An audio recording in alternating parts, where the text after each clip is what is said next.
Babake alinitafuta akasema hayo mambo yalishaisha. Natamani nikiwa mkubwa niwe hata kanali wa jeshi.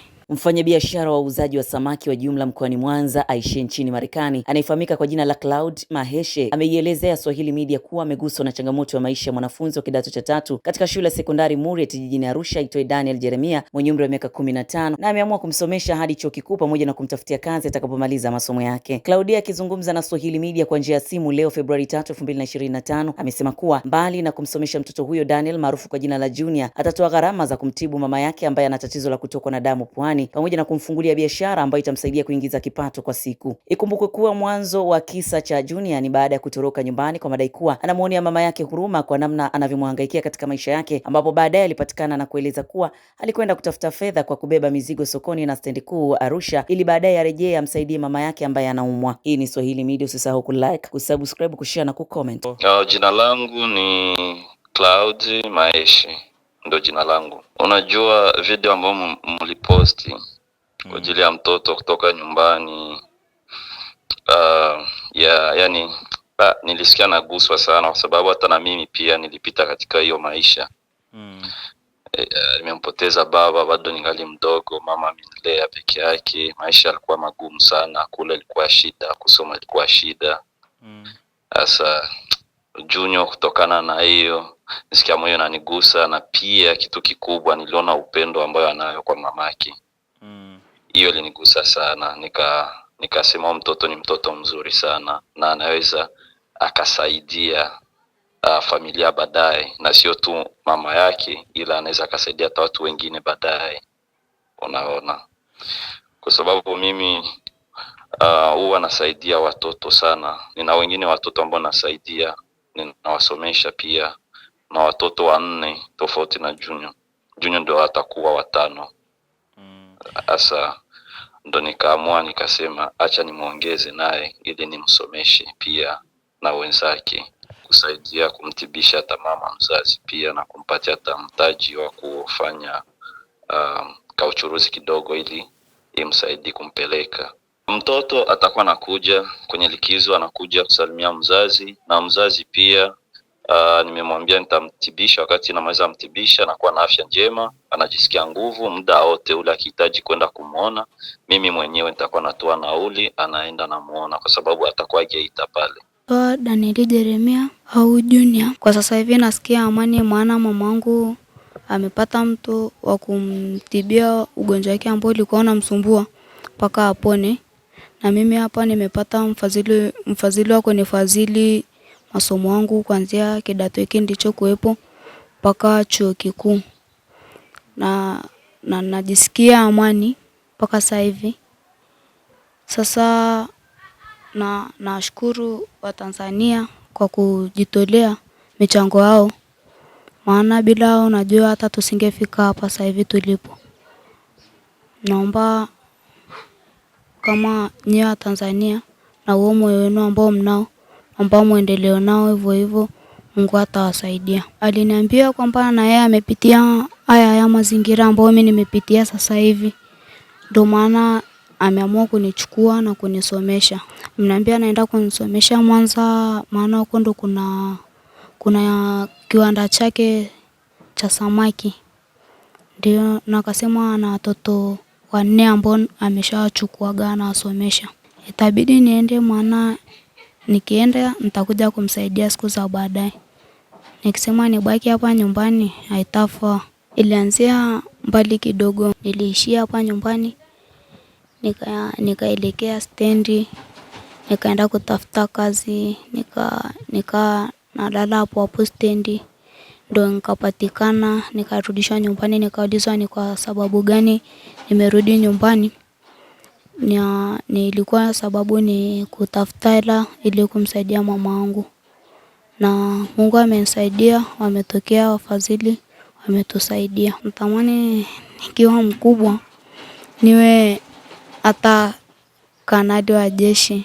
Ndio naomba watu waendelee kuwasaidia watoto, na mimi Mungu akinisaidia naweza nikaja nikiwa mkubwa nikapata hela, naweza nikajenga nyumba zangu nikaweka wao analala huko ndani. Na mazingira anaolala ni mabaya sana. Babangu alikuja akakaa akaongea hapo, akapiga story akaishia, lakini kuongea naye lakini sijamsamehe kutoka rohoni hivyo. Kwa majina yangu naitwa Jacqueline au Mama Junior. Baada ya ile video kusambaa, Watanzania walinisapoti kwa kiasi kikubwa mno. Wamenifundisha upendo, wamenifanya nijue kwamba Watanzania wana muungano mno, wana mshikamano mno. Sijawahi kuwaza kama ni hivi, lakini sijui nisemaje. Kwa hiyo niwashukuru sana Watanzania kwa kunifikisha hapa nilipo. Nimempata mtoto, haijaishia hapo tu, nimepata manufaa makubwa, nimepata mtaji, nimepata watu wamenisaidia pia kumsomesha mtoto wangu mpaka amalize chuo. Kwa hiyo nimefaidika mno. Nasema tu asante, sina cha kuongea sana.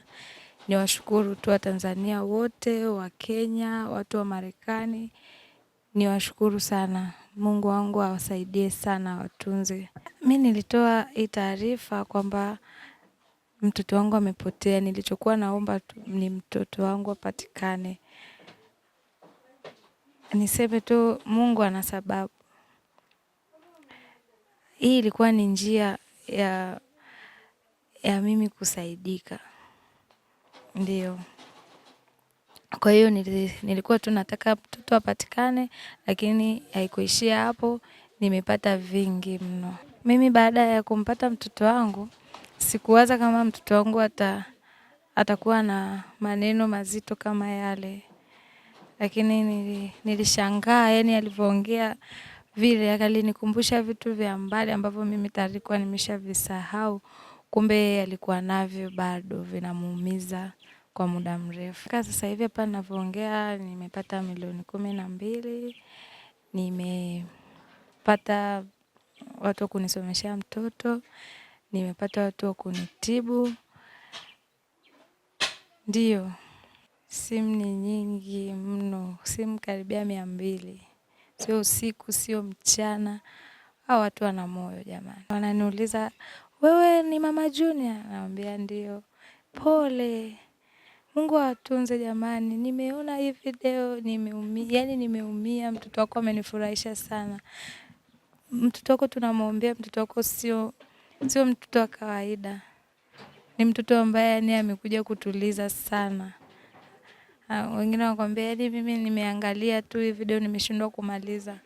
Nimesikia uchungu, nimeguswa. Babake alinitafuta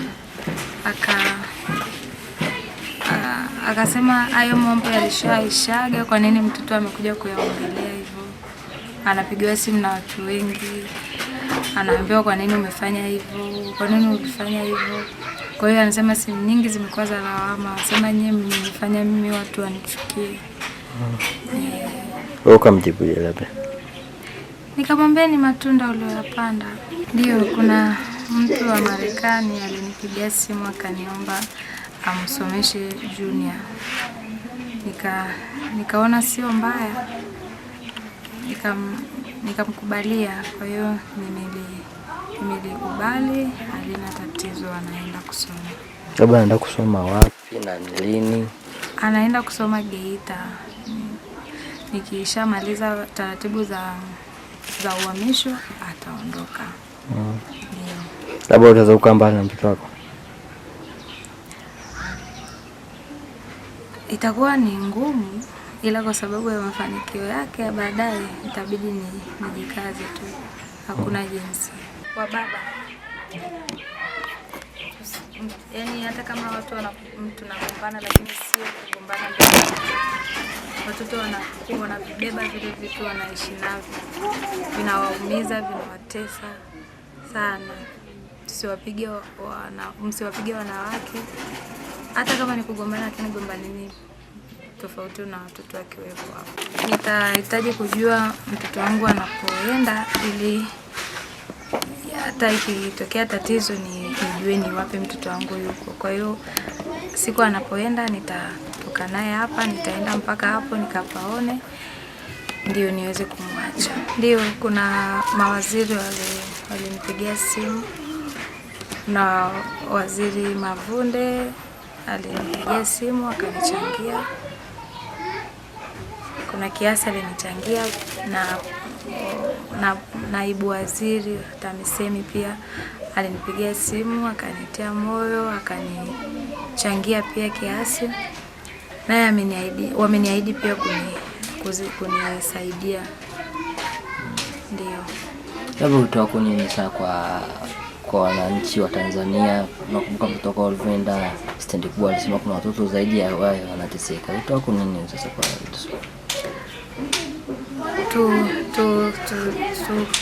tuwe na mshikamano huu, tujitahidi tuendelee kuwasaidia watoto ambao wanaishi katika mazingira magumu. Naomba Watanzania wasivunjike moyo, waendelee hivi na moyo wao.